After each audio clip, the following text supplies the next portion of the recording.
দুপুর সকল বন্ধুকে জানিয়ে দেখো আজকে রবিবার সানডে, তো আজকে আমরা দিদিবাড়ি থেকে চলে যাবো। তো লাস্টে যাওয়ার দিনে আমরা খাচ্ছি মটনের ঝোল। আর এখানে নিয়ে নিয়েছি মটন। এই দেখো আমরা খেতে বসে গেছি। লাস্ট মুহূর্তে মনে পড়লো তোমাদের সঙ্গে শেয়ার করতে হবে, তাই জন্য উঠে পড়লাম। এই যে দিদি খাচ্ছে। দিদি কেমন হয়েছে রে মটন? আমি বানিয়েছি। কী হয়েছে? টপ ফ্যান আমার। কী হয়েছে, কেমন হয়েছে বলো বলো, কেমন হয়েছে? কেমন হয়েছে? কেমন হয়েছে এইটা বলে দাও। কেমন হয়েছে তো সেটা বলতে হবে। হ্যাঁ, খুব ভালো হয়েছে। আর মা তো চাকার লোক, তুমি জানতে, তোমরা সবাই।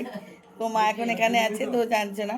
আর ওইটা আবার রায়তা আছে, তার সঙ্গে রায়তা, শাকের তরকারি। আজকের মেনু হচ্ছে মটনের ঝোল, পালং শাক, লাউ শাকের চচ্চড়ি আর রায়তা। ওখানে হচ্ছে রায়তা আর চাটনি। চাটনিটা আছে পরে, এইটা ধনেপাতার চাটনিও আছে আর রায়তাও আছে। তো যদি ভালো লাগে প্লিজ শেয়ার কমেন্ট লাইক করতে একদম ভুলো না। তো টাটা বাই, শুভ দুপুর।